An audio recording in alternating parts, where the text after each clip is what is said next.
오늘 말씀의 제목은 거듭남과 풍성한 삶의 시작입니다. 지난 주일에 바울이 선포한 내가 이 복음을 부끄러워하지 아니하노니 이 복음은 모든 믿는 자에게 구원을 주시는 하나님의 능력이 됨이라.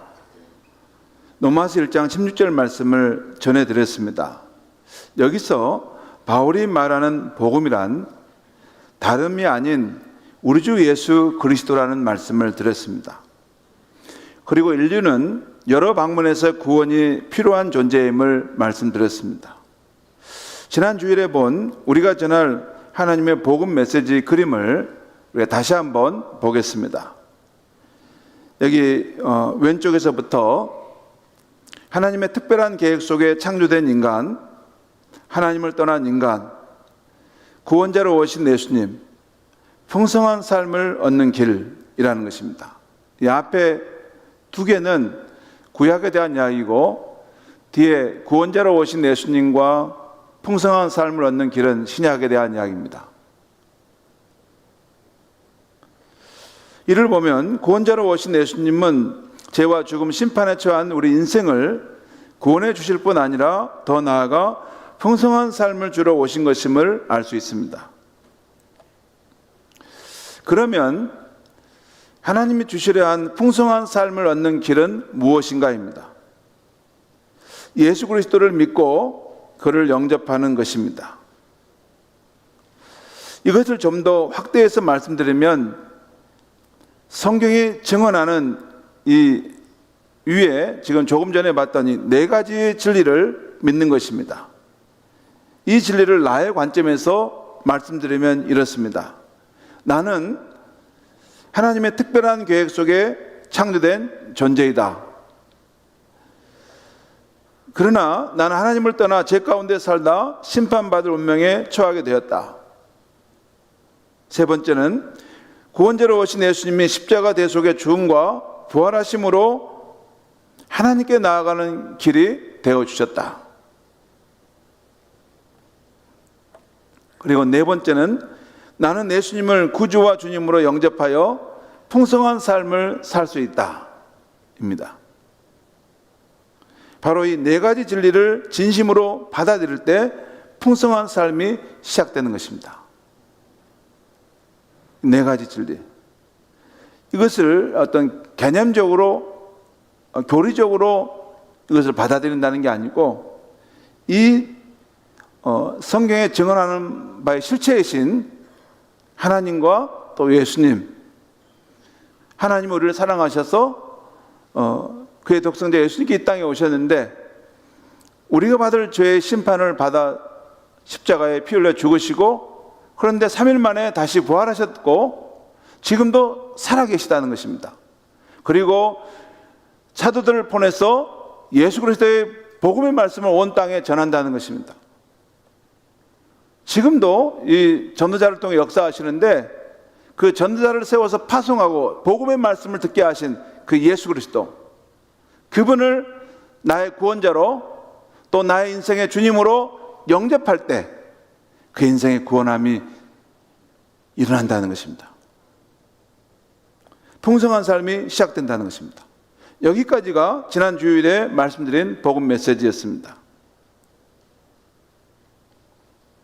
그러면 이제 예수님이 주시려 하는 풍성한 삶이 우리 안에서 시작되려 할 때 일어나는 중요한 변화 한 가지를 더 말씀드리려고 합니다. 오늘 말씀드리는 것은 여러분이 한번 가만히 잘 새겨 들어보시기 바랍니다.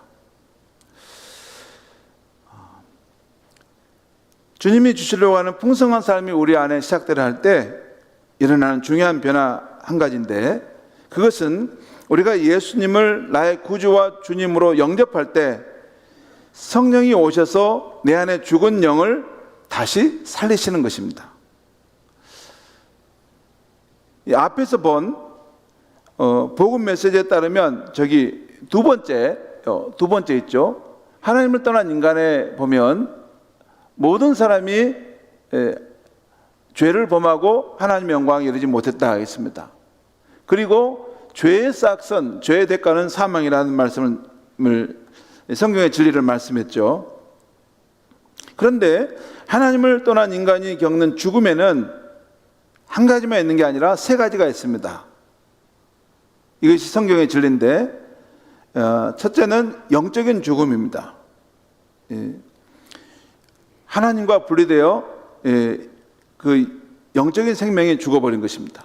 두 번째, 육체적인 죽음입니다. 이것은 실제로 우리 인간이 늙고 병들어서 나중에 육체의 죽음을 맞이하는 것입니다. 세 번째는 사람이 한번 죽은 것은 정해진 것이고 그 후에는 심판이 있다는 말씀대로 하나님의 심판 앞에 설 때, 하나님의 공의의 심판 앞에서 그런 자신의 죄의 문제를 극복하지 못하면 심판을 받아 영원한 그런 불못으로 떨어지는 그런 둘째 사망입니다. 자, 그런데 이 가운데 첫 번째 영적 죽음에 대해서 제가 조금 더 설명드리겠습니다. 창세기 2장을 보면 여호와 하나님께서 사람을 지으실 때 땅의 흙으로 사람을 지으시고 하나님의 생기, 숨결을, 하나님의 영적 생명을 불어넣어 창조하셨다는 것입니다. 하나님의 생기, 이것을 흙으로 빚어진 그 형상에다가 하나님이 숨결을 불어 넣으셔서 사람이 되게 하셨다는 거죠. 인간이 이 하나님의 영적 생명을 받아 창조되었다는 것은 다른 생명체와 독특하게 다른 점입니다. 그냥 흙으로만 지은 게 아니라 하나님의 생기, 하나님의 영적 생명을 받게 됨으로써 인간은 하나님과 교제할 수 있는 존재가 되었다는 것입니다. 하나님의 생기가 영인데 그것이 있음으로 영신 하나님과 교통하는 그런 존재가 되었다는 것이죠. 그런데 창세기 3장에서 인간이 사탄의 유혹에 넘어가 죄에 빠짐으로 하나님은 인간과 더 이상 함께하지 못하게 되었습니다. 그리고 창세기 6장 노아 홍수가 임박할 때에는 사람의 모든 생각과 계획이 악할 정도로 타락했습니다. 그러자 하나님은 이렇게 말씀하셨어요. 창세기 6장 3절에 이런 말씀이 나옵니다. 여호와께서 이르시되 나의 영이 영원히 사람과 함께 하지 아니하리니 이는 그들이 육신이 됨이라. 인간 안에 하나님과 교제하는 그 영적 생명이 죽어버리고 육체만 남게 되자 하나님의 영이 함께할 수 없어서 떠나셨다는 것입니다. 인간이 어떻게 구성되었는가, 인간 구성론에 대해서 성경과 보통 일반 다른 데서도 말하기를 이렇게 인간은 두 부분으로 구성되어 있다 또는 세 부분으로 구성되어 있다. 그래서 2분설, 3분설이 있습니다. 2분설은 인간은 겉에 있는 육적 생명과 안에 있는 영적 생명이 있다는 것입니다. 육과 영. 그리고 3분설은 인간은 육적 생명뿐만 아니라 혼, 영이 있다는 것입니다. 그러니까 2분설의 이 영의 부분을 이게 더 분리된 거죠. 그리고 이 육의 부분, 이 육적 생명 우리가 알죠. 이 혼은 인간의 지정의 정신 활동을 말합니다. 인간에게는 어떤 그 생각하는 것과 감정을 느끼는 것과 마음의 의지를 가지고 결단하는 것이 있지 않습니까? 요게 혼적 영역이고 이 3분설에서 말하는 이 영이라는 것은 인간 내면의 가장 깊은 곳인데 영이신 하나님과 교통할 수 있는 고유한 공간이라는 것입니다. 그러니까 인간에게만 이 영이 있기 때문에 개나 돼지나 이런 존재는 하나님을 예배한다는 것이 없어요. 근데 인간에게만 이런 깊은 내면에 이 하나님과 교통하는 영의 존재가 있기 때문에 이 세상에 이렇게 뭐 먹을 것과 우리가 의식주가 다 해결돼도 뭔가 채워지지 않는 부분이 있는 것입니다. 여기서 2분설이나 3분설에서 말하는 이 영적 생명은 우리를 창조하신 하나님과 이렇게 만나고 서로 교통하면서 깊은 사랑을 나눌 때 그 만족감이 있다는 거예요. 자, 근데 여기서 지금 2분설이나 3분설이나 여기 중요한 것은 이게 맞냐 저게 맞냐, 성경에는 양쪽 다 이런 부분들이 나와 있습니다. 그리고 우리 더 신뢰할 만한 그런 입장은 2분설로 우리는 보통 취하고 있습니다. 그래도 3분설적 그런 설명들이 성경에 또 있습니다. 근데 중요한 것은 어느 입장을 취하든지 사람이 죄를 범하면 하나님과의 교제가 끊어지고 그 영적 생명이 죽는다는 것입니다. 사람이 죄를 짓게 되면 하나님을 만나기를 우리가 두려워하고 피하는 것이 있지 않습니까? 그렇다는 거죠.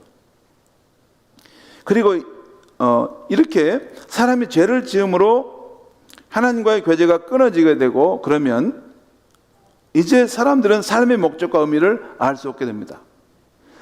자신을 지으신 존재와의 관계가 끊어져 버렸기 때문에 마치 그 줄이 끊어진 연처럼 이게 날아다니는데 방향이 없이 이렇게 날아지면서 떨어지는 것입니다. 뿐만 아니라 이제 뿐만 아니라 오직 하나님으로 채워져야 하는, 그래야 살 수 있는 사람의 마음인데 세상에 다른 대체물로 채우려고 하고 그럽니다. 그렇지만 아무리 그것을 채우려고 해도 여전히 채워지지 않는 마음이 남는 것입니다. 원래 인간은 하나님을 그 마음에 이렇게 모시고 살아갈 때 인간은 만족감이 있는 것이에요. 근데 죄를 지음으로 하나님과의 관계가 끊어지고 그렇게 되면서 사람은 하나님 외에 다른 대체물을 찾습니다. 사회적인 인기나 성공이나 돈이나 성적 탐욕이나 이런 것들을 가지고 그 텅 빈 마음을 이렇게 채우려고 하지만 결코 채워지지 않는 거예요. 그래서 공허한 마음이 인간에 남는 겁니다. 여러분, 이 세상에 있는 어떤 재화나 어떤 것이 하나님만큼 그 인간의 마음을 채워줄 수 있겠습니까? 그래서 항상 세상은 근본적인 무엇을 다 가져도 근본적인 만족감이 없는 것입니다. 그건 하나님만이 그 사람의 마음속에 오셔야만이 가득 채워지는 것입니다. 자, 그런데 아무튼 죄를 보면 하나님과의 교제가 끊어지고 영적 생명이 죽게 되는데 우리가 예수를 믿고 영접할 때 성령님이 오셔서 우리 안에 죽은 영을 다시 살리십니다. 그래서 이 영적 생명이 다시 기능하기 시작하는 거예요. 이것이 에베소서와 골로새에 분명히 나타나 있습니다. 에베소 2장 1절에 하나님은 허물과 죄로 죽었던 너희를 살리셨도다. 그러니까 허물과 죄로 그 죽은 영, 그러니까 이건 육체의 죽음을 말하는 게 아니에요. 하나님과 죄로 인해 하나님과 분리돼서 하나님을 알지 못하고 살아가는 그 영혼의 상태입니다. 근데 하나님께서 그 예수님의 십자가의 은혜로 그 죽은 영을 살리셨다는 것이죠. 또 골로새서 2장 13절에 보면 또 범죄로 죽었던 너희를 하나님이 그와 함께 살리시고, 여기는 성도들 원래는 그 범죄, 죄악으로 인해서 하나님과 관계가 끊어지고 죽은 영이었는데 하나님께서 그리스도를 통해서 여러분들을 살리셨다는 것이에요. 또 골로새서 3장 1절에 보면 그러므로 너희가 그리스도와 함께 다시 살리심을 받았으면, 이건 육체적인 그런 부활을 말하는 게 아닙니다.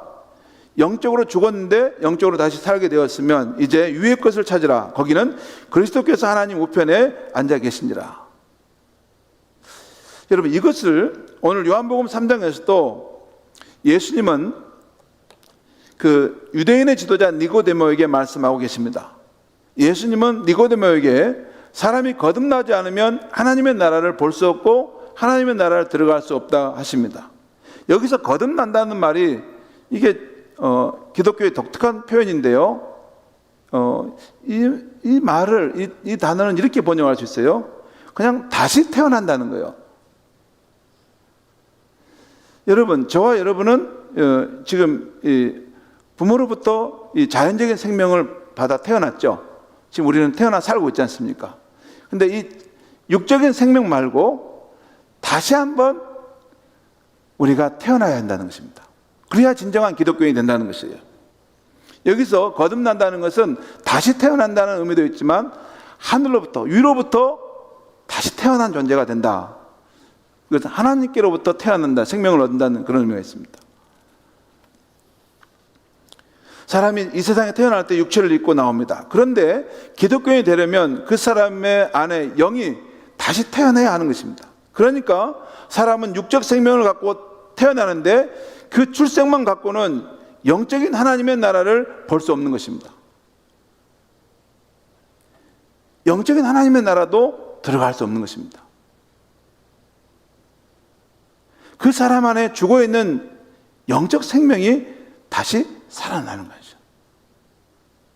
그래서 영이신 하나님과 교통하는 삶이 이루어지면서 영원한 생명이 그의 인생 가운데 이제 펼쳐지는 것입니다. 성도 여러분, 엄마 뱃속에서 아이가 태어날 때 어떻게 합니까? 처음으로 환한 빛 가운데 나오게 되면 주변 세상과 자기를 기쁨으로 바라보는 엄마의 모습을 보지 않습니까? 이처럼 성령의 역사로 사람의 영이 새롭게 태어나야 영적 세계를 감지하는 것입니다. 우리 안에 실제하신 하나님의 일하심과 그분의 나라를 보게 됩니다. 보이지 않는 영적인 실체가 우리 삶을 휘어 감싸고 우리 삶에 실제한다는 것을 알게 됩니다.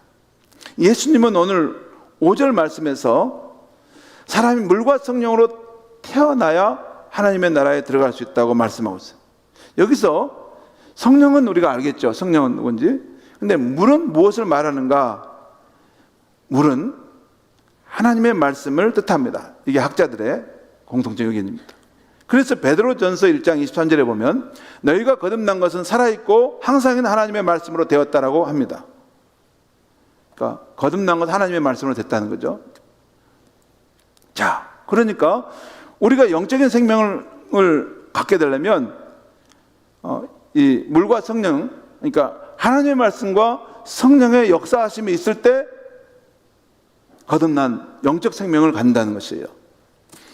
이 말씀은 이런 의미입니다. 그러니까 먼저는 하나님의 말씀을 듣는 것인데 이것은 하나님께서 예수 그리스도 안에서 행하신 일, 그 십자가의 속죄와 부활하신 그 일들, 거기에 담긴 의미들을 그 복음의 말씀을 듣는 것입니다. 그리고 또 하나는 이 복음의 말씀이 들려질 때 성령께서 역사하시는 것입니다.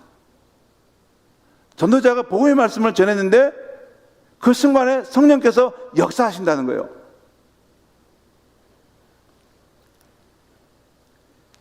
무슨 역사냐면 듣는 사람이 반응하도록 역사하신다는 거예요. 그리고 바로 그때 죄로 인해 하나님 관계가 끊어졌던 그 영이 그 순간 살아난다는 거예요. 여러분, 이런 겁니다.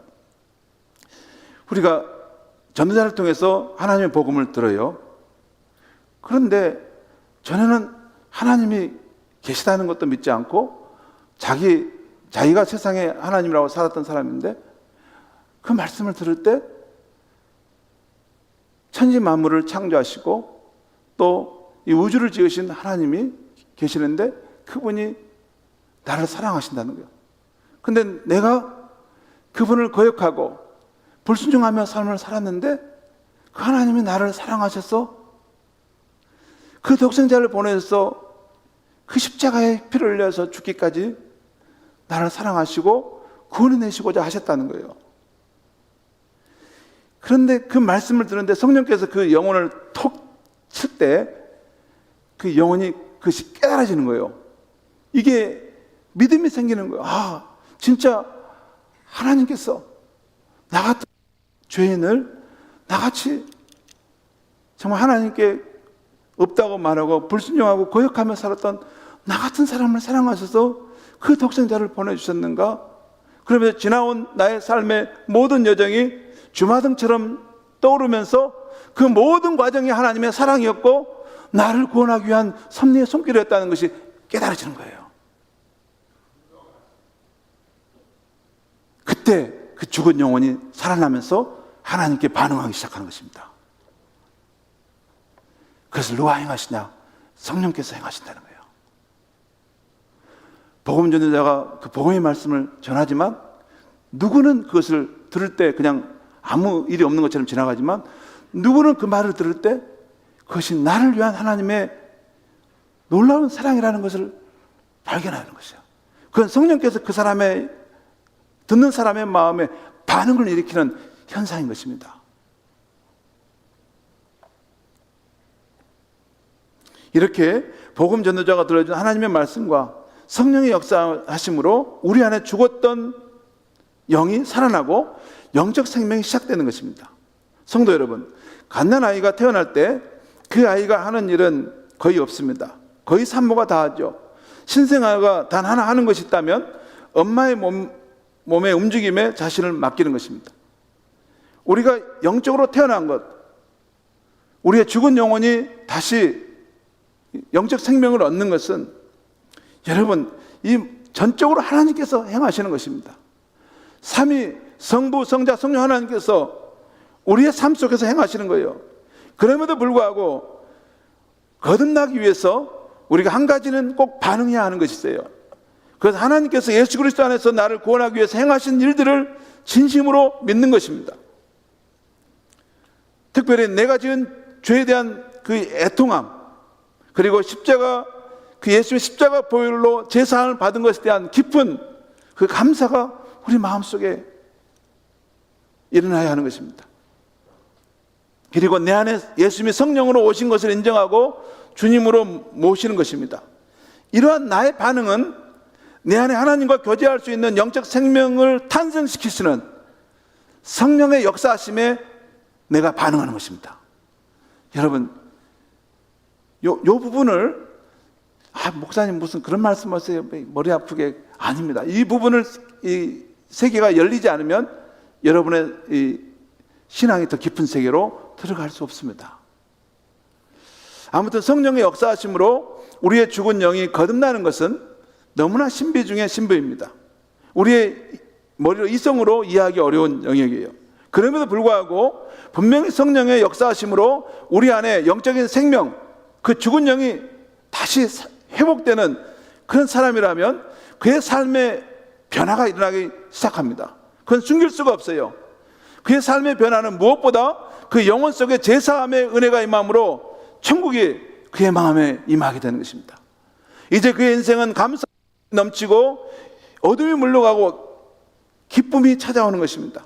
이미 임한 하나님의 나라를 이 땅에서부터 경험하고 다시 오실 주님을 기다리는 하나님 나라의 소망을 품고 살게 되는 것입니다. 이것이 일어나는 거예요.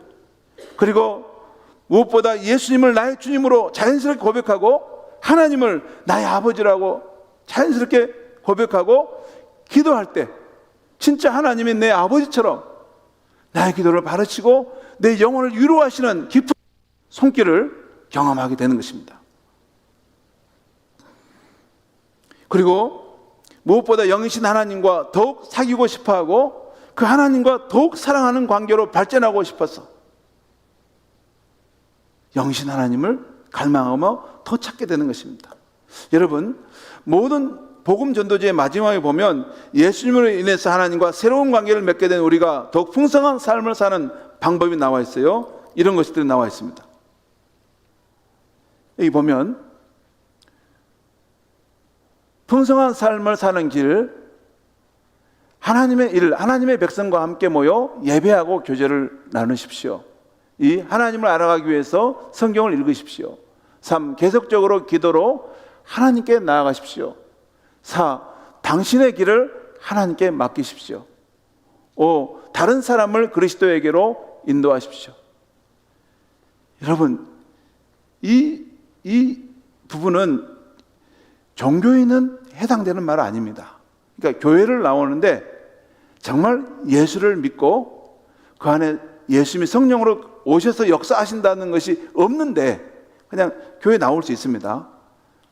마음의 평안을 정도로 얻고 그냥 교회에 와서 이렇게 사람들 교제하기 위해서 교회 왔다 갔다 할 수 있습니다.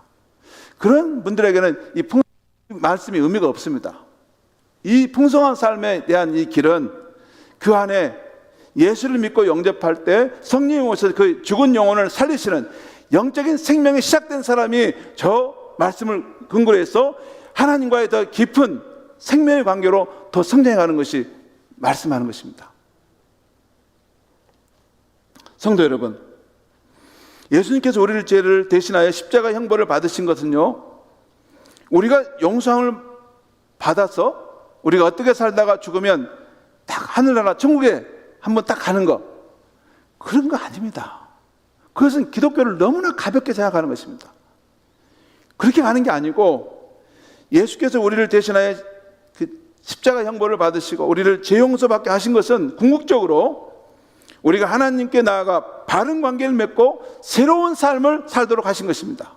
그 새로운 삶을 사는 그 여정 속에서 결과로 따라오는 것이 하나님 나라 천국이 이 땅에 누려지고 우리가 죽은 후에도 그 천국으로 들어가는 것입니다. 성도 여러분, 믿음으로 예수를 영접한 우리에게는 성령님이 와 계시다는 것을 잊지 마십시오. 예수를 믿는 우리는 하나님과 영적인 교제를 나눌 수 있는 영적 생명이 있다는 것을 잊지 마십시오. 우리가 하나님께로부터 난 영적 생명을 받은 것은 날마다 영신 하나님과 교제하면서 더욱 성장하고 더욱 풍성한 삶을 살도록 하기 위한 것을 잊지 마십시오. 우리가 부모로부터 자연적인 생명을 받았지만 그 생명을 유지하려면 영양분을 공급해주고 잘 돌봐줘야 하지 않습니까? 만약 우리가 그 생명을 소홀히 하고 가벼이 여기면 우리가 받은 생명이지만 더 약해지고 때로는 영영 잃어버릴 수가 있는 것입니다. 그처럼 우리가 하나님께로부터 받은 영적 생명도 건강하고 활기차고 풍성한 생명이 되게 하려면 우리의 노력도 필요합니다. 저절로 되는 것이 아닙니다. 하나님의 생명이 우리 안에 풍성히 나타나려면 우리도 날마다 하나님과 친밀한 관계 속에서 살려고 노력해야 합니다. 세상에서 가장 훌륭한 크리스찬이라 할지라도 하나님의 생명의 능력이 없이 자신의 동력으로만 살아갈 수 없는 것입니다. 여러분들이 교회를 다니면서 형식적으로 교회의 어떤 이런 교회의 어떤 제도나 이런 의식을 따라갈 수는 있어요. 그런데 더 중요한 것은 여러분 안에 시작된 그 영적인 생명이 자라도록 여러분이 해야 한다는 것이에요. 그것이 자라야지 예수님이 약속하신 생명을 얻게 하고 더 풍성한 삶을 사는 것이 우리의 삶 속에 펼쳐지고 이루어지게 되는 것입니다. 제가 한 가지 중요한 것만 딱 제 경험 말씀드릴게요. 제가 영적 성장의 그 한 차원 도약이 있을 때 제가 예수님의 십자가의 그 속죄가 나의 죄를 용서하시고 또 예수님이 부활하셨다는 것까지는 믿는데 예수님의 성령으로 우리의 삶에 오셨다. 이것은 그냥 교리적으로 개념적으로만 생각했지 진짜 내 안에 내 영 안에 예수님 성령으로 오신다. 이것은 믿을까 말까 믿을까 말까 믿을까 말까 그게 있었어요. 어쩔 때는 기분 좋을 때는 좀 믿고 어쩔 때는 불편할 때는 없는 것처럼. 그런데 이게 하나님이 말씀하신 것이면 진리인데 내 경험과 관계없이 진리인데 이것을 믿어야 되는 거 아닌가 해서 예수님의 성령으로 내 마음에 오셨다는 것을 믿기 시작했어요. 결단했어요. 앞으로. 그리고 그 즈음에 하나님을 알아가는 성령 있기를 우리 교회에서 있게 됐는데 매일 아침 홀로 내가 말씀을 통해서 내 안에 계신 주님과 만나는 그런 교제의 삶을 시작했습니다. 그것이 1년, 2년, 3년이 되면서 이제 저의 영적 삶에 있어서 예수님은 성령으로 제 안에 들어와서 역사하신다는 것이 더욱더 분명하게 되어져 간다는 것이에요. 여러분, 제가 왜 이 말씀 드리냐면 많은 성도님들이 이 하나님의 말씀을 듣는데 분명히 진리의 말씀이라고 하면서도 믿을까 말까, 믿을까 말까 하고 더 깊이 안 들어갑니다. 아닙니다. 하나님께서 나를 독생자를 주기까지 사랑하셨다면 진리입니다. 그렇게 하나님의 사랑을 믿고 나도 하나님을 뜨겁게 사랑하십시오. 하나님이 성령으로 내 마음속에 오셨다면 그건 진리입니다. 그러면 그 하나님이 성령으로 내 안에 와 계시다는 것을 믿고 그렇게 치고 그렇게 살기 시작하면 하나님은 여러분의 삶에 더 분명한 실제로 자신의 삶을 나타내십니다. 아무튼 우리가 받은 성령 영적 생명을 통해서 삼위 하나님과 더욱 친밀히 교제하고 날마다 성장하는 저와 여러분이 되길 바랍니다. 기도하겠습니다. 하나님 아버지, 오늘 이 아침에 하나님 말씀을 전해드렸습니다. 하나님 말씀이 우리에게 진리의 말씀이고 생명의 말씀입니다. 우리가 예수를 믿고 영접할 때 성령께서 우리 안에 오셔서 죽은 영을 살리셔서 영신 하나님과 교통하며 서로 사랑할 수 있는 그런 삶을 시작하게 하신다는 것을 감사합니다. 하나님 아버지, 우리가 예수를 믿어도 형식적으로 겉모양만 예수를 믿고 우리의 속사람이 변화가 없다면 하나님 얼마나 슬프겠습니까? 예수께서 성령으로 우리 안에 오셔서 함께 하신다는 것을 변치 않는 진리로 붙들게 하여 주시옵소서. 어떤 환경 속에서도 그 하나님을 더 깊이 만나고 그 영적인 삶을, 생명을 더 누리고자 기도하고 말씀 속에서 주님을 붙들고 살아감으로 하나님의 생명의 능력이 우리 안에 차고 넘쳐서 사람들이 우리 안에 봄날의 싱그러움과 푸르름을 느낄 만한 아름다운 삶의 변화들이 일어나게 하여 주시옵소서. 예수님의 이름으로 기도하옵나이다. 아멘.